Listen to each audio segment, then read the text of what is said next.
Okay, the next piece in the collection. Well, this is something that I've always needed in my collection. You can guess it. It's gotta be a Rolex. Every collection needs a Rolex. I mean, Rolex is waterproof. The oysters. Forget that Cellini dog shit line. We're talking oysters, fuckers.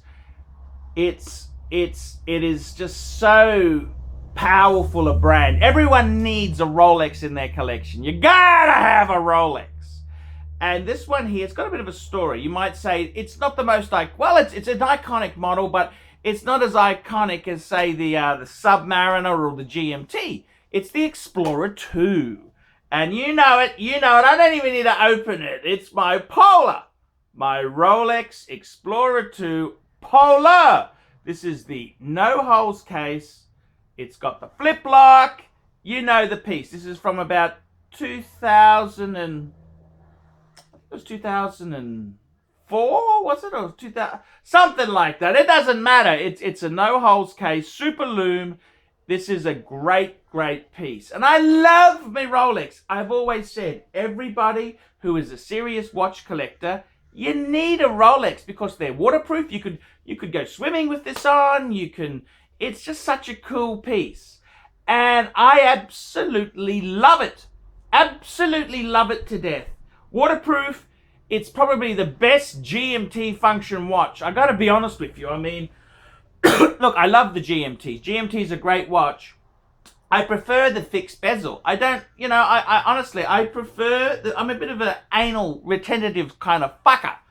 And this here is my type of watch. It's really cool because you can very easily see. What I do is when I'm in Australia, this is my home location, I got the local time set and I've got the 24-hour hand on the local 24-hour hand, okay, set to local time.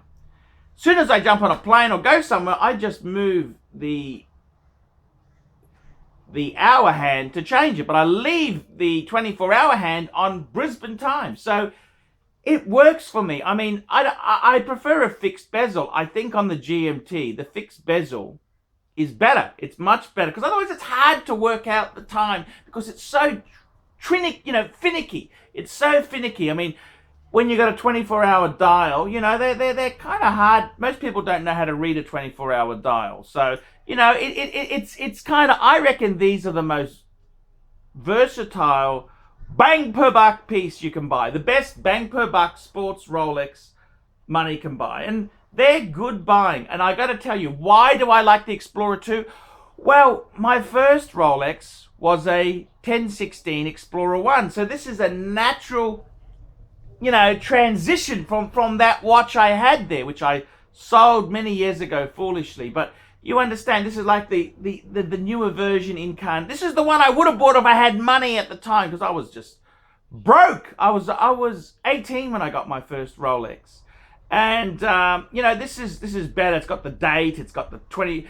I mean, when I say better, we're talking feature-wise. Aesthetically, the Explorer 1 is killer, absolutely killer. So in many ways, I love my Explorer 2. It's that's the reason I have that in my collection. It tells a story, and it tells you about my journey as a watch enthusiast. So Explorer 2. I think it's a great thing. They came out. The other interesting thing is that they came out. I was born in 72. I believe they came out in 72 around that time. So it's this Explorer 2 is me. I'm a 70s product. So the Explorer 2 itself is just such a wonderful thing to have. And you gotta have that green box in your collection. I mean, Rolex does these boxes just schmicko fuckers. So Explorer 2, it's just a great piece. You can go swimming with it, you can go diving, you can do fucking everything with it. It's a great travel watch. It's under the radar. It doesn't stand out like a Sub or a GMT. It's a bit more coy. Great bang per buck on the used market. And you can see why I love it. I've had some tough financial times in my life. I had a great Rolex collection in the late 90s. I had a President, 18238, Steel Sub 16610, Polar Explorer 2 16570, and a two-tone Datejust 16013. And you know, the last watch, I had financial troubles. The last watch I got rid of, Polar Explorer 2. That's the one. And in many ways, I was an idiot to have sold it off. This isn't the original one. This is actually, I've had a few. I've had 3 or 4, probably 5 of the bastards, 6 or 7 of the bastards since then. But this is I reckon, the best. It's the no holes case, super lume, and it's also got the flip lock clasp there. When I say best, it's the most valuable of the pre updates in you know when they went to the biggest size, the 42mm. So it's the best one there. But I actually like the holes case, and I like the original Oyster clasp. So I'm torn between the two. But a wonderful piece, a great Rolex, and I think excellent buying, which is something you don't really hear the term excellent buying in the Rolex world. Rolex is a fucking deer, so this is a pretty good fucker indeed. And then, fuckers, we move on to my the next piece. So let's cut it and we'll make the next vid.